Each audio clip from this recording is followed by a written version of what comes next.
Good morning, everyone. It is Free Advice Friday. It is 10:02 Eastern Time here on Friday afternoon. I am using my handy dandy trusty Zoom webinar system. I'm using my Yeti microphone and I've got some good lighting going on, and life is wonderful. We have a bunch of people on the call today. As you guys know, I meet here at Free Advice Friday at 10 o'clock every Friday morning. It used to be a half an hour. We bumped it up to 45 minutes. I think today we may need to go an hour. I got so many questions from you guys this last week. 2 weeks ago, Bob Eckstein, who is a New York Times bestselling author, a cartoonist, a brilliant satirist, a comedian, a man I respect a lot, was joining me on this call. And I think, Bob, that your presence really sparked interest in asking questions about publishing in the publishing world, because I've gotten more questions in the last 2 weeks than I've gotten in the weeks before. So thank you for that, Bob. All right, so we've got a bunch of people calling in. Wendy, I've got some of your questions here. I do have to put on the old lady glasses to read some of these questions. Let's get started. Laura B. wrote me and asked if I knew anything about the Las Vegas Book Fair. She had mentioned the company that runs the book fair, and that got me thinking about the very first question I wanted to address today. When you get a solicitation in your email, or if you see something online, including one of mine, I don't care who's reaching out to you, there are 5 questions that I always tell authors to ask themselves. So Laura is reaching out and she's asking me if I know anything about the Las Vegas Book Fair. I do. I know about the Miami Book Fair. I know about the Texas Book Fair. There's the Los Angeles Book Fair.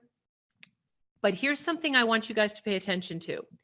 Just because someone calls it the Las Vegas Book Fair does not mean it is the Los Angeles Book Fair or the Las Vegas Book Fair or the Texas Book Fair.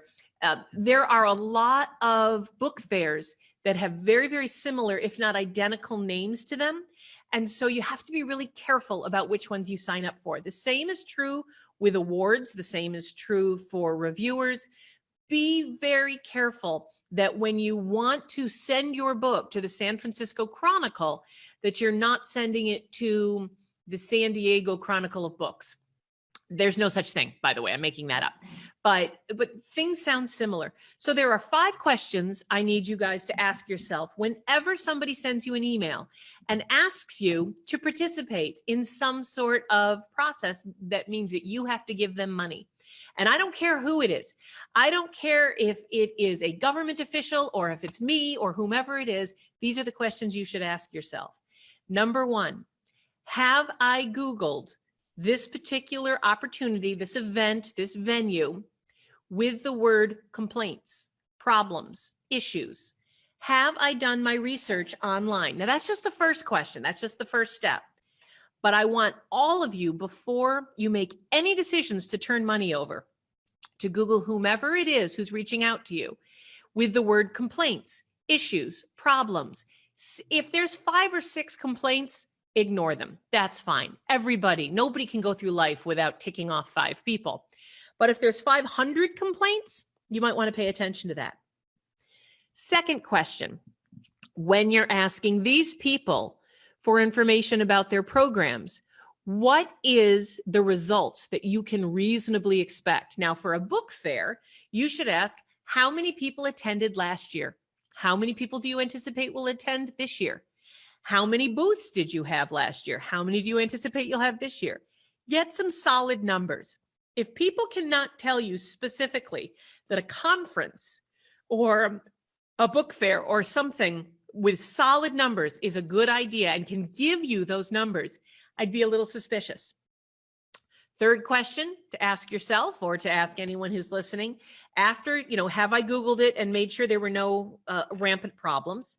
And did I ask for numbers, for solid numbers? I'm not someone who's going to ask you to talk about return on the investment.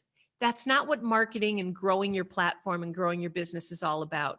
Not everything is going to have an apples to apples, insert a quarter, get a gumball back, return on your investment. That's not how these things often work. But I do want you to make sure that the numbers that they give you make sense. So the third question I want to ask is, once you've Googled it and done your due diligence online, and once you've gotten numbers from them, who else has done this program? Because you can quickly find out the other authors who participated in the Las Vegas Book Fair last year simply by Googling. Las Vegas Book Fair, April 2019 author, and just Google and see who was actually presenting or who bought a booth last year. Contact them. Ask them how it went for them. Get on social media and say, hey, did anyone do the Las Vegas Book Fair last year? How did it work for you? So the third question is, who did it work for before, or who didn't it work for? The fourth question, and this is a big one and one that a lot of people don't like to answer. Did I run this past my tribe? I occasionally, and by occasionally, once a week or so, I will try and sell you guys something. I've got promos going on a somewhat regular basis, but I don't want anybody signing up for any of my promotions until they've checked it out with the people they trust. Did you run this past your wife or husband, boyfriend, girlfriend, partner? Did you check this out with your best friend, with other author people? Does your tribe have a good feeling about this? Because quite often we get excited about things and we want to do things, and it's a very good idea in our mind. But if you checked it out with people who love you and trust you and who know your situation and who know your personality, nobody gets more excited about things than I do. I can spin quite a tale for myself in my own head about why I need to do something. And then I'll check it out with my mother or my husband or one of my friends, and they'll say, Amy, do you remember when you bought the llama? And do you remember when you thought that being an 18-wheeler truck driver was a good idea and you were going to drive across country with a monkey? I didn't buy a llama, by the way, and I've never been an 18-wheeler truck driver, but I get ideas. I get crazy ideas. So check these things out with your tribe. And the fifth and last bit of advice I have for you, or the question that I would ask, can you afford to lose this money? Is this an investment that you can afford to have just disappear? If you've done your due diligence and checked it out online and saw if there were a lot of complaints, and there aren't any, and if you can get real numbers from the people, how many people are they going to mail to? How many people show up? Solid numbers, and that they're not just blowing you off when you ask for real numbers. Don't ask for return on an investment, but solid numbers. You can do the math yourself. If you have made sure that this is an investment that you can afford to lose, if your friends think it's a good idea, if you go through all of these and you can check all those boxes, I would say go for it. And that is my advice to you about any book fair. There's not a specific book fair I will comment on. There's not a specific award system. I will not comment on them. Because truthfully, when someone says, have you heard of the Las Vegas Book Fair? I have no idea which one she may be talking about. It may be the legitimate one that I absolutely adore and love. The Las Vegas Writers Conference that is held by the Henderson Writers Group. I adore them. But what if that's not them? What if that's a lookalike? So I'm not going to comment, but I would ask you to do your research. And those are my 5 questions that I would always suggest you ask yourself whenever you're considering any marketing opportunity. All right, let's see what kind of questions we have live. Diana is saying that searching for an agent for a completed manuscript. It's a historical saga, creative nonfiction. Interesting. 150,000 words. Whoo! Diana, my friend, you've received excellent reviews from a New York City agent, but she was told she doesn't know what to do with it. You've got 2 books there, at least, so I can imagine. Her publishers are not looking for this sort of thing. Do I suggest that Diane begin searching for an indie or a small press? She is a 79-year-old debut author. There's not a lot of repeats in her future, apparently, likely. And she feels a bit adrift. And Diana, I totally get it. Yes, you should look for a smaller press, especially if you've got a creative nonfiction. I don't even know what that means. Creative nonfiction historical saga. That sounds, well, wow. That's a new one on me. So I would definitely recommend that you go after university presses, smaller presses. Be aware that a number of smaller presses are actually hybrid or even self-publishing companies in hiding, that these small presses are not actually traditional houses that will pay you for the publishing rights. They will ask you for money to publish your book for you. So be aware, Diana, when you are going through this, that you want to make sure you check everything off. Ask those same 5 questions of yourself. And also be aware, 150,000 words is a lot of words. I can imagine that Macmillan would have a hard time with that. So creative nonfiction, interesting category, almost a third more words than most books have at the moment. Yes, start. And my other question is, Diana, have you worked with an editor? A professional editor who understands your genre and who has edited a best-selling book in your genre before, is the very next question I have. All right, let's see what else. Well, that is the only online question. Sue is probably still typing with her 2 fingers. I hope you are, Sue. I would love to see you. Let's get back to the other questions that were emailed in. Oh, no, wait. Vicky is asking the best trim size for a business book. Vicky, I would love to answer that. And I think those of you who have been on Free Advice Friday before, you know that at newshelves.com, I have a blog, newshelves.com/blog. New Shelves is my website, but on that blog, every quarter, I update an entire list of categories by genre. And what I do is I go to the New York Times bestseller list, the USA Today bestseller list, and I research all of the current trim sizes that are sitting on the bestseller lists. And every 3 to 4 months, I update the list. So if you go to newshelves.com right now, let's see if I can do this while we're on, let's see, newshelves.com/blog. And yes, I go to newshelves.com/blog. I go up to the search bar and I type in the word trim size, or trim. The best trim size for your book. It was updated for fall 2019. I'm going to drop that link in. You will see right here, if I go back to Zoom, you will see my, let me share my screen. Dum, dum, dum. And let me show you. Here is my blog. I hope you guys can see it. The best trim sizes for your book. This article originally appeared, blah, blah, blah. And as of for fall 2019, the best or the most popular trim size for a business paperback is 5.5 by 8.5.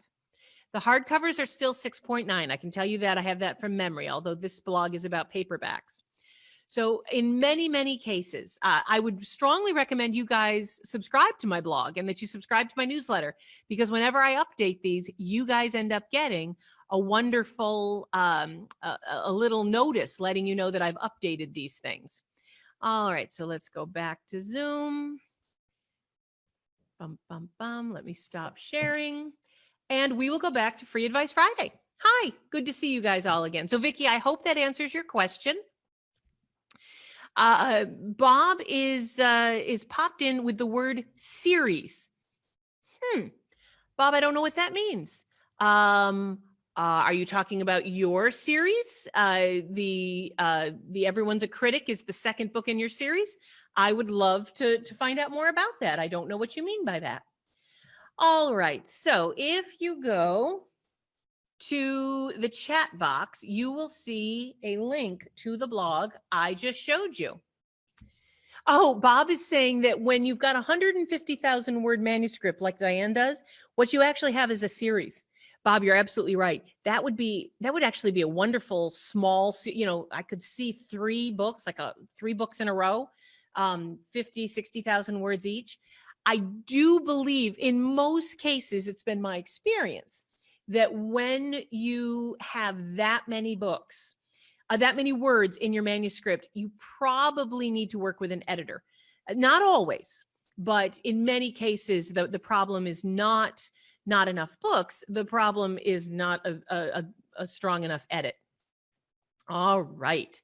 So let's go to the next questions, shall we? And for those of you who are following me on Facebook Live, just wanted to let you know I am keeping my eye on the Facebook page right here, and you are welcome to ask me questions. Oh, I see. Hi, Mom. My mother's saying good morning. Love when she pops in. Kate is saying that I'm not an old lady. Well, that's lovely, Kate, but I really am. But I'm an old lady who's wearing, I hope you can see this, a Wonder Woman t-shirt. So I'm feeling the power this morning. All right. So if you have questions on Facebook Live, I will also be keeping my eye on there as well. Let's go back to the questions that were emailed to me this week, shall we? Let's see. Janice has written that she's learned so much from my Free Advice Fridays. That's lovely. Thank you, Janice.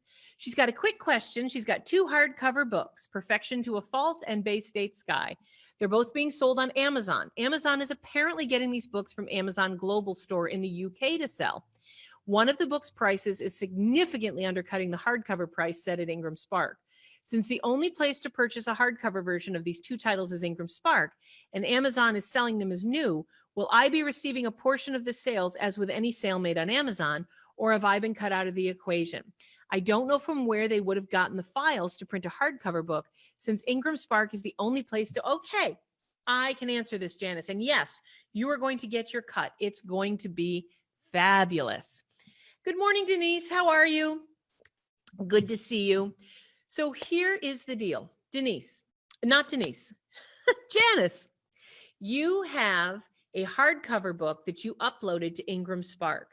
And I would bet a great deal of chocolate and lasagna that when you signed up with Ingram Spark, you checked one of the 4 boxes, one of the 4 contracts that said, yes, you were enabling global distribution.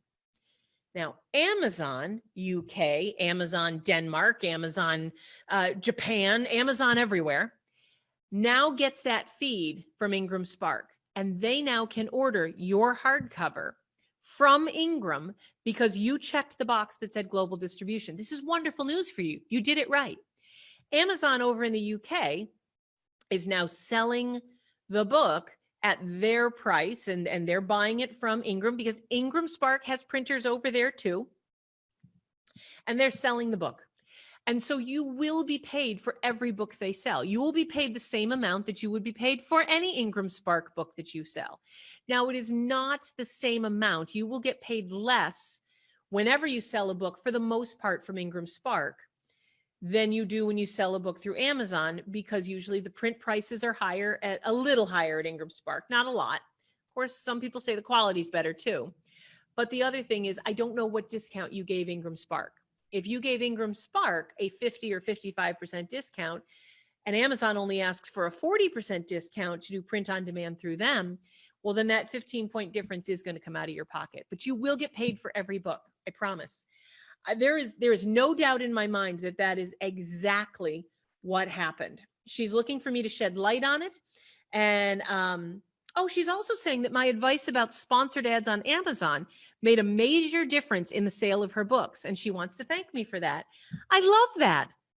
Guys, if you ever need help with your Amazon ads, we love doing that here, and we love giving advice. If you have any questions about them, throw them right into the Q&A box. I will happily answer them today. All right, Sue with her 2 fingers has asked her question. Why don't I read it? Oh, we're working without a net here, guys. Sue has 3 related questions, so she's going to ask one at a time. They have to do with a hybrid published print book in which she's trying to make money. Yes. Or at least make money back for the original charges by the hybrid. Number 1, she's thinking of publishing the ebook version of the book herself with her new publishing company and her own ISBN. She doesn't see anything in the contract that excludes this, and she didn't give permission for the hybrid publisher when negotiating her contract to do an ebook.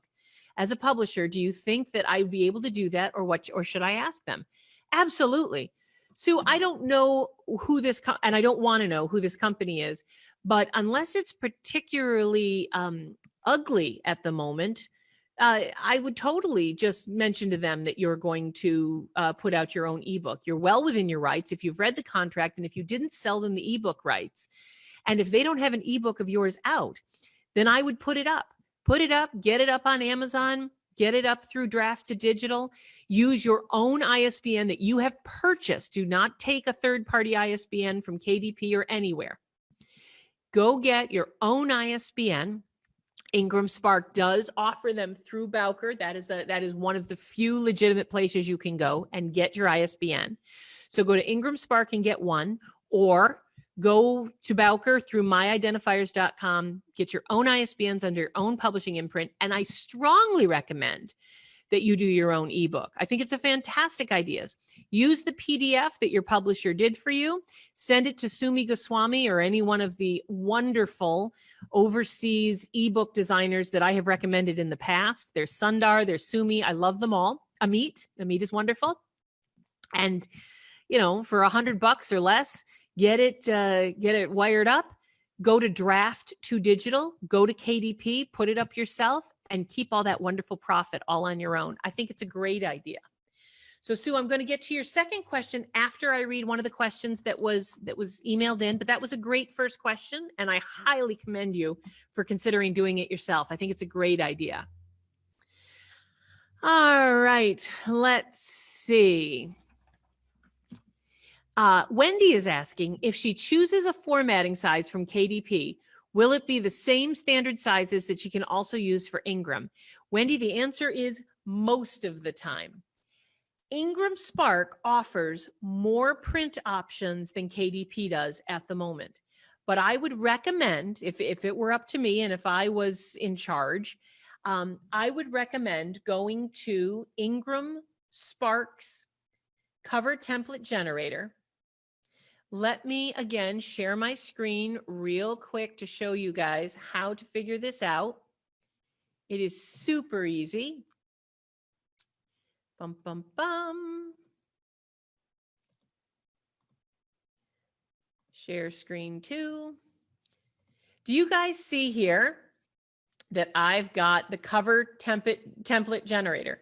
You type in your ISBN, you go to trim size, and all of these trim sizes are available to you at the cover template. These are the trim sizes that Ingram Spark allows. And there's quite a few. But you will notice that not every trim size that Ingram Spark uses is also allowed at KDP, because if you go to kdp.com, I'm not usually a big fan of typing in public, but sure, I'll show you a KDP. And you sign in and you decide to start a new paperback. And let me just sign in real quick. Bum, bum, bum. I didn't plan on doing this, so of course it's taking me a second. But if you go to KDP and you try and check their trim sizes, you will notice that the trim sizes that they make available, let's do this real quick. All right. No.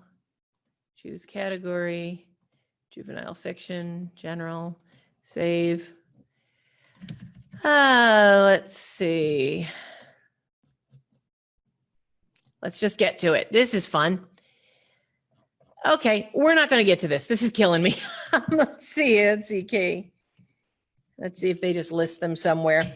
But you will notice that the print options at KDP and the trim sizes, there's slightly fewer. Here are the trim sizes that KDP offers. And if you compare that to the number of trim sizes that Ingram offers a few more. So you just need to compare the two and make sure that you cross-reference them. So I'm going to drop both of these. Links into the chat box right now so that you guys have access to these exact trim sizes so you can look them up yourself. So Wendy, that is my answer for what to do with to find out if trim sizes for KDP and Ingram match. I suggest you go to both. All right. Vicky is asking, what is the process to end a relationship with a hybrid publisher and to go to Ingram Spark or Amazon as I've recommended? Vicky, the answer is it depends on your contract. If your hybrid publisher says all you need to do is give them 30 days notice, put it in writing, Write it in an email, but also send a letter, send it certified mail where somebody has to sign for it. Make sure that you've got proof that they received that letter at a certain date, and start the clock ticking. You can start the process of designing and laying out your book even before they get noticed, but you're not allowed to put the book up for sale until after whatever the timeline is that's in your contract. If your contract says 180 days, if your contract says 280 days, it depends on the contract, but the process is usually very, very simple. Read your contract, find out what the terms are to get out of it. There's always terms. Find out if the source files belong to you or not, or if they're going to charge you for them. Get those source files. And by source files, I don't mean the print-ready PDF. In many cases, that's what people try and give you. You want the InDesign files. You want the actual files that they designed your book in. If you're with a hybrid publisher, you paid for those files in most cases, and you deserve them. So make sure you get them. So get your files, then tell them that you're done. That's the order you do that in. So the process is get your files, make sure that they work, give them to a designer to make sure they can do something with them, read your contract, get them the notice, and then you can upload the book yourself. Now, if you're asking what else you can do, that's a whole book about publishing. So that's a little different. And I would be happy to, walk you through that. I actually have a free copy of my book, The Right Way, which talks about the process of, and I'm looking it up here, which talks about the process of how to self-publish your book. And it walks you through it step by step. And that book is actually available for free at newshelves.com/store. Newshelves.com/store. You can go look for The Right Way, and it walks you through the whole process step by step. All right, let's go back to the questions. I see some of you are asking questions in the chat box. I'm reading them. Some of you are asking questions in the Q&A box. I'm reading those. And some of you are asking questions on Facebook. You guys are killing me, but I'm here. I'm here and I'm listening. Hey, Vicki, it's good to see you. Good morning. All right, I don't see any questions on Facebook, so let's go back to the Q&A box and I will see who's next. Sue's second question is her book is over 120,000 words, so she's thinking of splitting it up into 10,000 word focused mini books and add worksheets. Is that a good idea? Sue, I don't know. I don't know if it's a good idea because a question like that deserves a great deal of market research. Research questions such as, who exactly is going to buy these mini books? How are they going to hear about these mini books? Do these people that you're trying to market to, do they buy mini books? Do they buy ebooks? Do they mainly just read articles? If they're going to read 5,000 or 10,000 words on a subject, do they even buy books? Would somebody spend 99 cents or $1.99 on this? Or is your topic and is your content so amazing? I mean, does it cure cancer amazing? That of course they'll spend $5 for 10,000 words on this.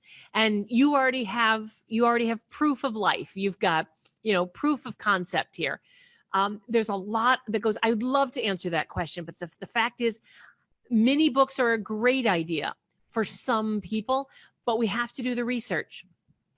Who specifically is your reader? And is your reader the same person that would buy your book?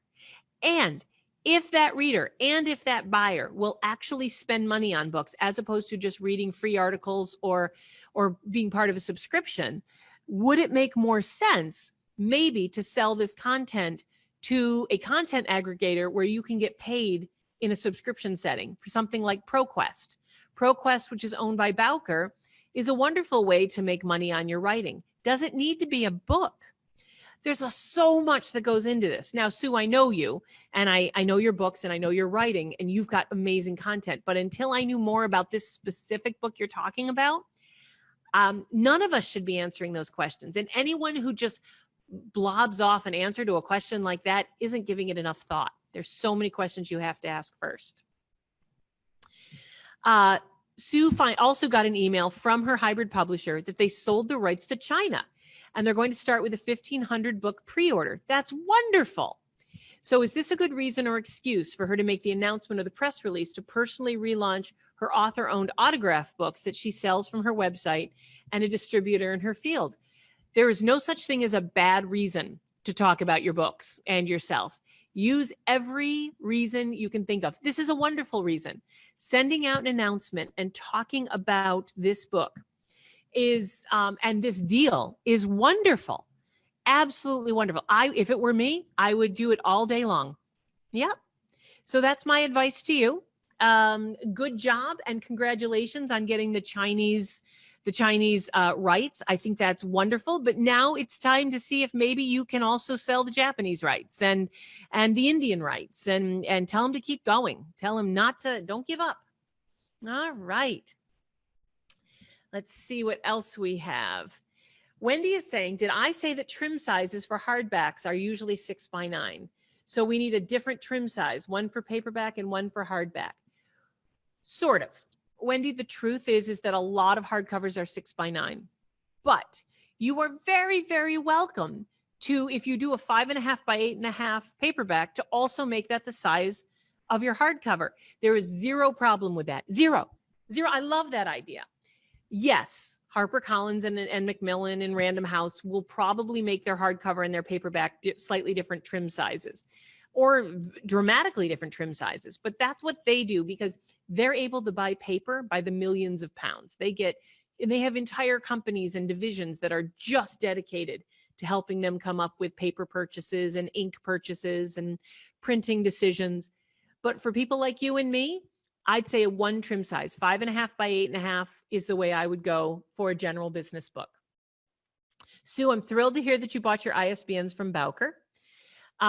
Sue is saying as a follow-up, she needs to use a company such as Sumi or someone as opposed to just uploading a PDF to Ingram. Oh, guys. All right. Here's the big takeaway from today. Judith Briles always talks about takeaways. And if you don't hear anything else today, listen to this. I'm looking you right in the camera. Do not upload a Word document or a PDF anywhere and call it an ebook, even if they'll do the formatting for you. At this point, the end of September 2019, none of them will be good enough. None.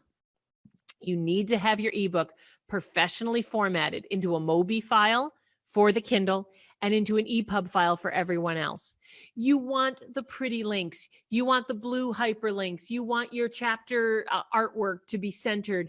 It won't look right. I promise you. I promise you, you will be disappointed. Or if you're not, I promise you, you should be. It just means you don't know enough to be disappointed. Spend the $50, the $100. Go to some of these companies I'm talking about. Get your ebooks done.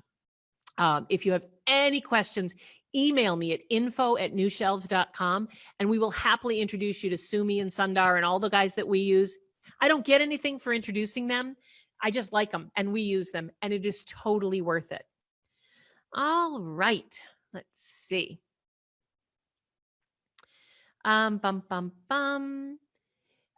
Jean saying she's trying to email me my question at Ask Amy. No, that's not an email. I'm sorry, Jean. If you want to email me, I'm afraid that those emails go to, my apologies, info@newshelves, info@newshelves. AskAmy.com is a website that allows you to sign up for this webinar.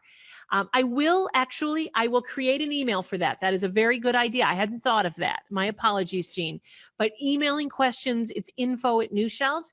And I am afraid, I am so sorry, but Jean, if you could type in the question here, because I don't answer emails. Between Facebook and the chat box and the Q&A box and my own personal voices that are going on in my head, I got enough going on. I can't check email too. I check email before Free Advice Friday.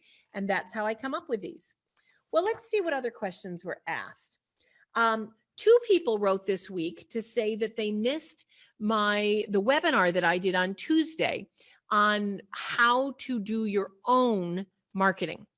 While we do teach a number of classes on library marketing and bookstore marketing, I actually taught a webinar last Tuesday for Bestseller Builders Insiders, totally free, that gave a 1-hour overview on all the different things you could do yourself to do your own marketing on your own, that you don't have to pay someone for. And for those of you who missed that, the replay is at bestsellerbuilders.com/insidersreplay. I'll drop that into the chat box. That replay is available until this weekend. At the end of this weekend, bestsellerbuilders.com/insiders replay. There we go. That is the link. I will also drop it into the Facebook chat in case any of you are watching on Facebook and you're at all interested in hearing more about that. Let's see, add comment. There we go. So there you go. There you go, Diane. That's where the replay is. Wendy, you had emailed me. I think that we talked about it. You're working on changing all your copyright issues.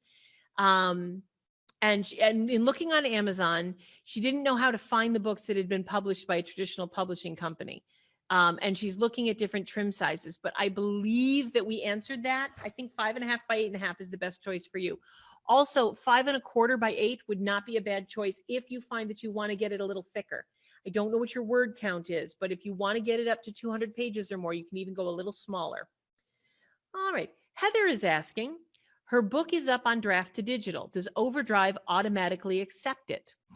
What about Baker and Taylor? Here's the deal. If you go to draft to digital, and we will, I love draft to digital. I'm going to drop in their URL in the chat box. But if you go to draft to digital, you will find out that you can choose digital.com. You will find out that you can choose the different venues. You can choose whether or not to have your ebook and audiobook put up. Ebook, sorry, your draft to digital. Audiobook is their sister company, Findaway Voices. But you can choose whether or not to have your ebook put up at Barnes & Noble, through the Nook, through Kindle, and through Overdrive. And if you've checked Overdrive, and if you've put up special pricing in just for the library market and filled out the questions that Overdrive asked, yes, within 4 to 6 weeks, your ebook will be available on Overdrive. They'll just take it. They will make it available. That doesn't mean libraries will, start rushing to buy it. You still have to pitch to them. But your book will be available both on Overdrive and on the Baker and Taylor ebook system as well, Access 360. Both of those will be handled, but you have to make sure you check those boxes and you fill out the questions that they ask you for the library distribution to those venues. Heather is now saying, does she need to list with Baker and Taylor or Brodard, both of whom have her first book, or is Overdrive the ebook go-to for libraries? Brodard does not have an ebook program that I am aware of. Baker and Taylor does, but if you're going through draft to digital, if you check the Baker and Taylor box, you will be available through their ebook distribution system. All right, Jean, this may be your email. I got an email here. Did you want to thank us for Bestseller Builders webinar? Well, that's very kind. And Free Advice Friday, that's so sweet. She then went on to say, I'm amazing and knowledgeable. Jean, do you want to come to dinner? You just want to come and say nice things? This is awesome. She is self-published through, I'm not going to say which press, not my favorite, for 2 years ago. And at the time she entered the contract, it's not really self-publishing. She got Vanity published by this company. She was sure this was the right company based on it being started by a very famous woman who was her first mentor, but she didn't know she'd already retired, and all the problems that she's had with this company and the charges and the changes and the website, it's just killing her. And now she's got more fees due in 2 weeks. Can she cancel this website and create her own with a different web address? Absolutely, Jean. Again, I am familiar with this company and I'm familiar with the contract. So unless your contract is particularly different from the other ones I've seen, this is a house that is actually owned by Author Solutions. I have no problem with Author Solutions. I mean, I love Keith. I love everyone. I don't have the problem with it. Everyone else does. But you have to be aware of what you're getting into. Author Solutions and all of the imprints they own, such as Ex Libris and Balboa and all, I've got no problems with them. If you know what you're getting into, these are not companies that will publish your book. They are companies that you can hire to publish your book for you. And these fees are quite high. And $219 a year for a website is not unreasonable. I mean, I pay $700 a year for my website, but I am running a major business from my website. You will be paying for a good website anywhere from $10 to $50 a month to host it, to manage it, if you want to own everything. you can get a free website at Wix or Square, or there's lots of places you can go. And but before you cancel the website with this company for $219 a year, depending on what you're getting out of it, you might want to take a look at some of the prices of what it costs to host and to have a website. It's like anything else. If you accept an ISBN for free, if you accept a website for free, anything that you get for free, eventually you're going to pay for in some way, shape, or form. You don't usually own things that you're given. When you are given an ISBN from KDP, you don't own that ISBN. And when you are given a website from Wix or from Weebly, you don't own that website. You own the name, you're allowed to buy the URL, but the actual website, the only way you own it is if you pay to have it hosted and you pay to have it designed and you own the files. Same thing's true with your book. I'm afraid that in this day and age, Sue is saying that I did have a typo. Guys, this is why I don't type in public. Bestseller builders.com/insiders replay. There was a typo in it. My apologies, guys. Bestsellerbuilders.com/insiders replay. Now let me put that up everywhere it should go. We're everywhere you want to be. And my apologies for doing that. Hey, Jane, how are you? Good morning. It's good to see you. Can't wait to talk to you on Friday. And I will delete this link. There we go. You guys rock. All right. Let's see what else we've got going on here with the Q&A box. Jean, I got your question. We just answered it. All right. Let's see. Gosh, more emails to get through. Let's go. We are definitely going to go a full hour today. You guys are being so great. Okay. So Ken, that's all I'm going to say, had a massive heart attack a few years ago. He's trying to do a Kindle book so that others do not make the same mistake that he made. His main concern is he just wants to break even, but there are multiple costs in getting to the book into the right format. He's not sure how many pages the book should be for the Kindle and published in paperback. The book is only about 25 pages. Therefore, I'm not sure if I should try and add more. Also, he went to my website and he's not sure what the costs are. Guys, I don't do ebook design. I just tell other people. So Ken and everyone like you, if you send your information to Sumi Goswami, here, let me get you her,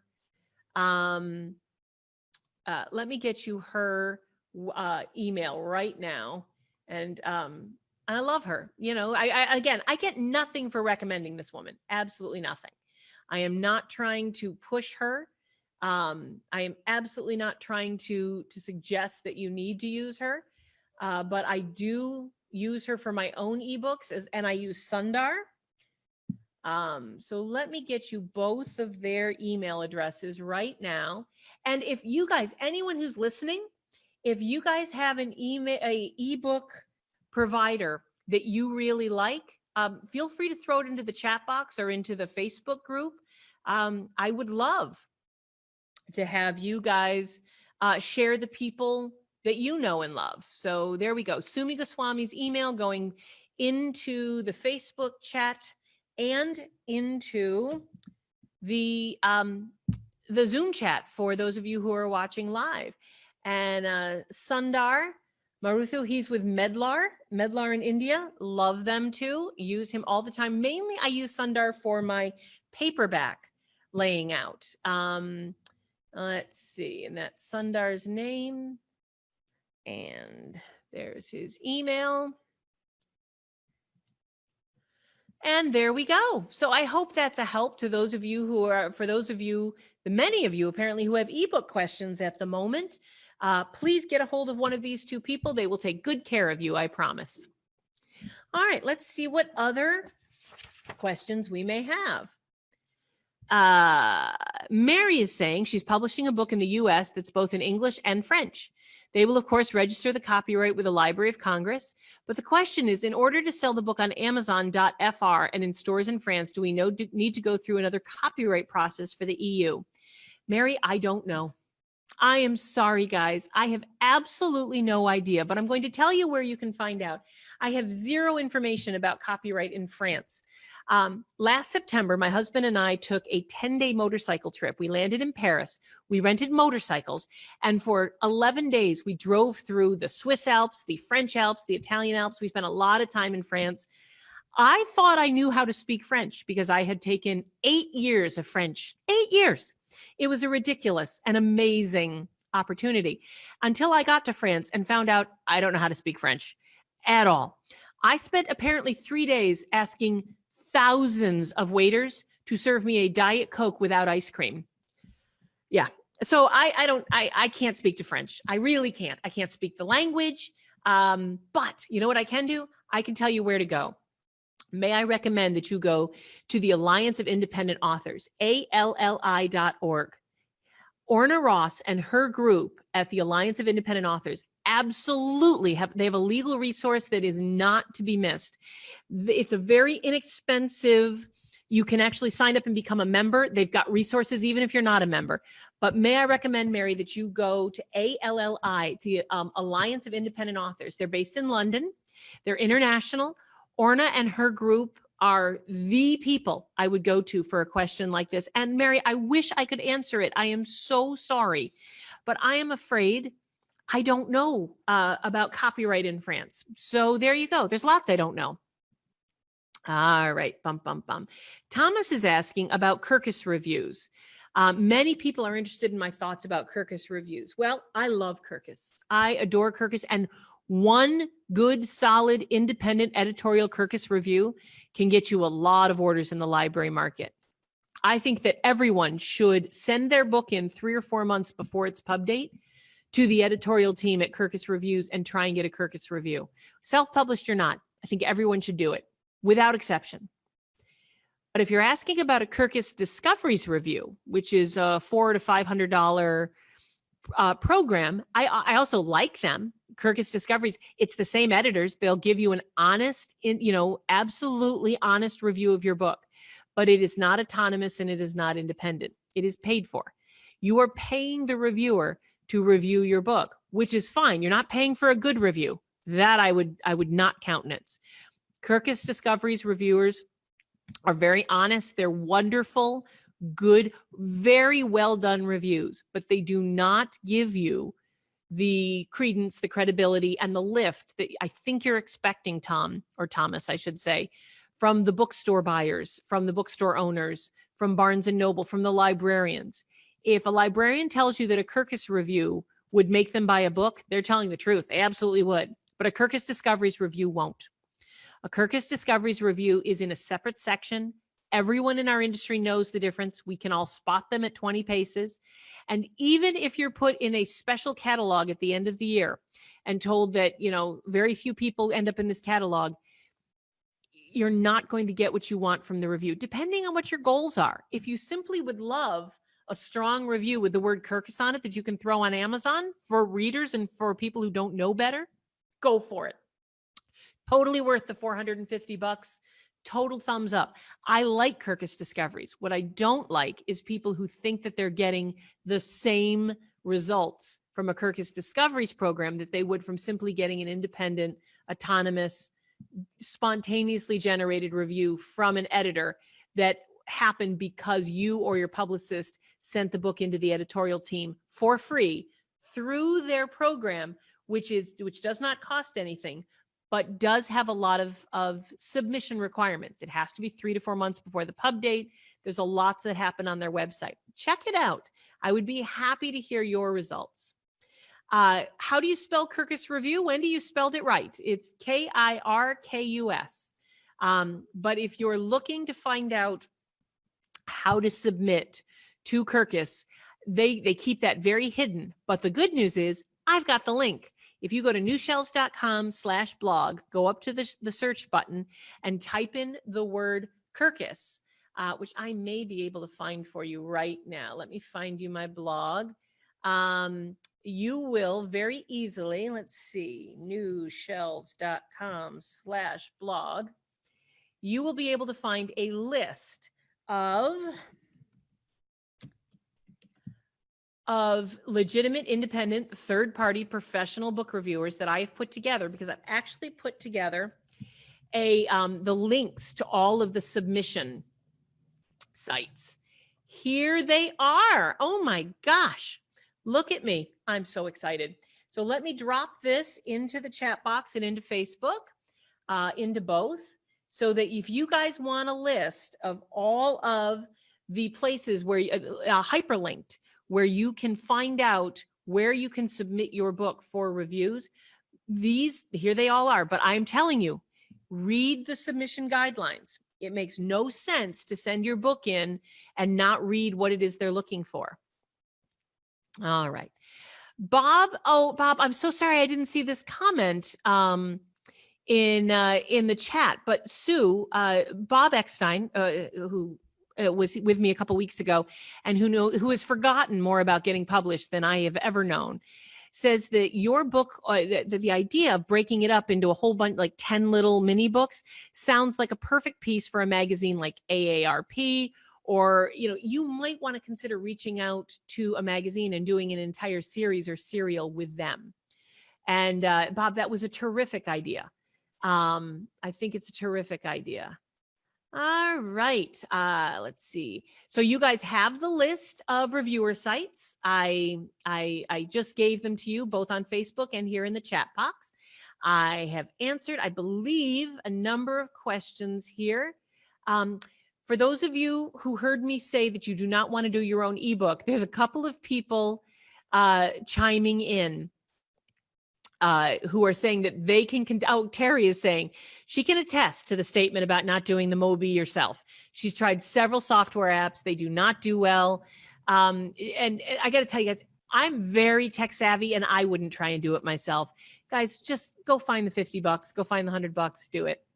For those of you who are curious where to find copies of The Right Way, if you go to newshelves.com/store, you will be able to find a link there that will, and I'm dropping this in the chat box, newshelves.com/store, that will allow you to download a free PDF of my book. You are very welcome to it. Sue is saying, she's commenting for the person who's with a hybrid publisher. She wants me to let the other author know that her contract requires a purchase of 2,500 books to get out of her hybrid company. She's only purchased 1,500 books so far, and the remaining books are going to cost her $7,500. So it's going to cost her $7,500 to get out of her contract. Sue, thank you for sharing that experience with us. I am so sorry. Stephen is asking if I have a link to the Excel tracker that I use to track contract. Yes, I do, Stephen. I believe I've sent that to you a couple times. Did you not get it? I will send it to you again. I'm sorry. We've got a wonderful tracker file that I usually sell, but Steve, I've promised to send it to you a few times. I'm sorry you've not gotten it. Steve Roberts, I will send that to you again. Maybe I've got your email wrong. Sorry about that. All right. Sue is thanking Bob for his advice about reaching out to magazines, because she does have a monthly column in a trade magazine in her field, but she hasn't reached out further. I would love someday to have Bob come back on Free Advice Friday and give you guys some tips on how you might be able to sell your content to places outside of the book world, because the man knows what he's doing. Jane is asking, how long does it take for Kirkus Review to review your book? Jane, if you go and submit your book traditionally, you will get a review or you will hear radio silence, but you will hear before your book is published. So if it's 3 to 4 months before the pub date of your book and you submit your book in August and your book's coming out in January, you will get the review before your pub date. How far in advance? It depends. But you will, Kirkus likes to, they practically insist on doing reviews before the actual published pub date. So you are in great shape that way. If you're asking how long it takes for Kirkus Discoveries to review your book, I don't know, because I don't use them. And I recommend that most people do. Now, Audrey's saying, what about Kirkus Reviews after having been published for years? You're not eligible for an editorial independent Kirkus review if you've been published for years, Audrey. Read the submission guidelines. Go to the link that I gave you for book review sites to help you get into libraries and stores, and click on that link and they'll tell you exactly what the criteria is. I'm afraid that you're not eligible. I'm sorry. Let's see if there's other questions here. Got 13 comments. I believe that's it. Want to suggest again, for those of you who aren't following me on Twitter, Sandra Beckwith has a fantastic article at thebookdesigner.com. If you go to thebookdesigner.com today, you're going to see her article right front and center where she's talking about how to get endorsements and the steps that you need. It is not an overnight process. It takes time. And I loved her advice, and I'd love to suggest to you guys that you check that out. All right. Let's see other questions. Barbara is saying her book is already at the formatter and it'll be ready in a few weeks. She wants non-exclusive print on demand. So she's going to have it delivered by both KDP and she wants other on-demand printers, not expanded distribution, and because she wants to use Ingram Spark, Apple Books, iBooks. She's just making sure she's correct in using these distributors. So let me just go through this process one more time. For those of you who want to go broad, and I recommend you go broad in almost all cases. For those of you who want to go broad, you can upload your book first to KDP. Do not check Kindle Select. You do not want Kindle Select. You just want Kindle Publishing. Upload your book to KDP, get it all set. Upload your ebook to KDP and only ask for KDP. No exclusivity. Then upload your ebook to Draft to Digital or Smashwords. I prefer Draft to Digital, but I love Smashwords. Mark and his group is great. But upload your ebook there. Don't check KDP or Amazon because you've already taken care of that yourself. And then the third and final step is you upload the print book once Amazon is taken care of, and once your ebook is all nice and wired up at those two places, upload the rest of your print files to Ingram Spark. They are the third and final step. No one gets exclusivity if you do it that way. If you are a novelist and you want some of the juice and some of the lift that comes with using Kindle Select and you want the Kindle Unlimited reads and all that, you might want to make your ebook exclusive to KDP for 90 or maybe 180 days. If you decide to do that, and I have zero opinion on that, that's not true, but I do. In many cases, it's a good idea. So may I recommend that you use Kindle Select, but keep in mind that you have to give them notice because at the end of 90 days, they'll just automatically re-up you again. So make it a real plan. Are you going to do this for 90 days? Are you going to do it for 180 days? And when those days are up, cut it off and do what I said. All right. And that's just the ebook. You're in great shape. All right. Let's see. One new message. Wendy wants to know my Twitter name. Guys, you can find me everywhere at New Shelves Books. New Shelves Books. Twitter, would love that. I am at 3,994 followers on Twitter, and I have been for weeks. I am so short. I'm just this under 4,000 followers, and it's killing me. So if 6 of you would go and follow me at newshelvesbooks.com, I'll even type it in here. I would be so grateful. Because it's been killing me that I've been under. But you can find me on Facebook that way. You can find me that way at Instagram. I'm everywhere you want to be. I'm all over the place. All right. Let's see if we've got any other, let's see. There's my Twitter handle. Other questions here through the Q&A. I see. Stephen, I do not have a table of contents type of list for resources on my website. New Shelves is not a resource website, I'm afraid. That's Bestseller Builders. We do have a huge table of contents and an enormous list of resources available at Bestseller Builders /insiders.com, but that's a paid resource. The free resources on my site that I love, and the people that I love, is that if you go to newshelves.com /people we like, just go to newshelves.com and look for the header. It says people we like. That is a whole list of people I like. And again, I don't get anything for recommending these. Also, you might want to click on the button that says what we do, newshelves.com /what we do. There's a whole list of resources there, but those are not free, I'm afraid. Those are the things that you can hire me to do for you. So I'll put both of these links newshelves.com/people. Let me spell people right. People we like. There you go. There are 2 links that you might find helpful. I do not have a table of contents, I'm afraid, because New Shelves was never meant to be a resource page. That's more what Bestseller Builders is all about. So there you go. But thank you for the very kind question. Stephen, there are thousands of book review sites for older books. They're book review bloggers.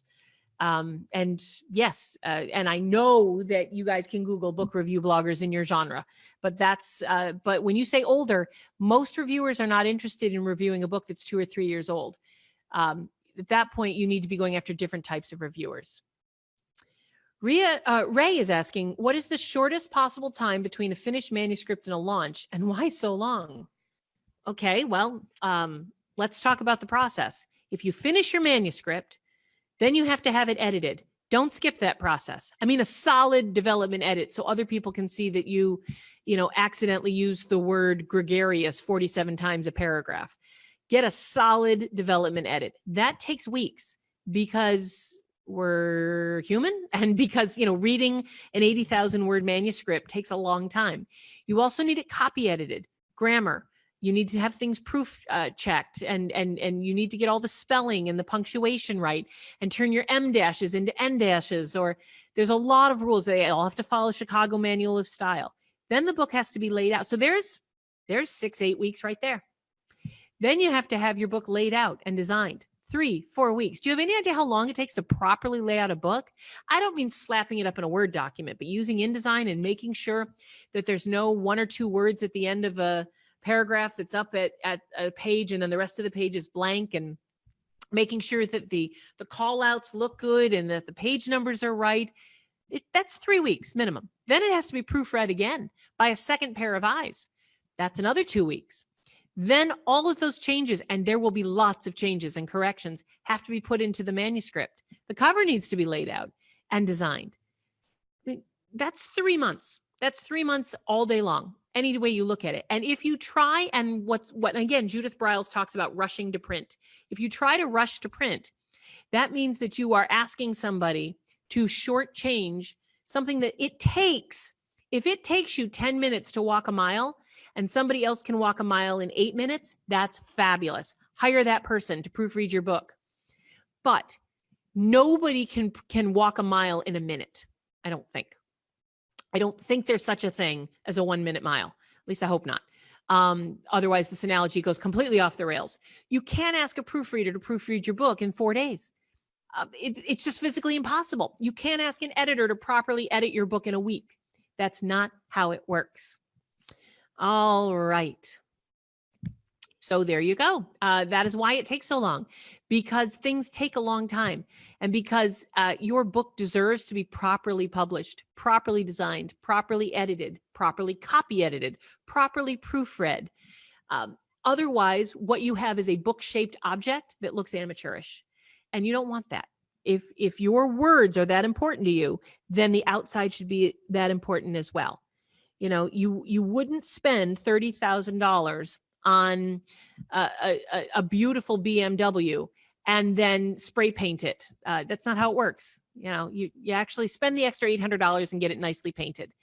So, as a note, there are different resources and venues offered by both Draft to Digital and Smashwords.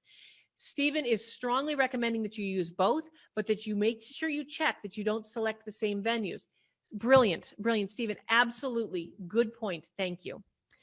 All right. It is well after the top of the hour and I am out of town. Sue is moving me along. She's telling me to shut up. No, she's not. She's saying, great Q&A. Thanks for doing this.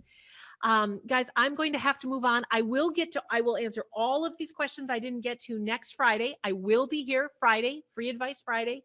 Every Friday morning, please go to askamy.com.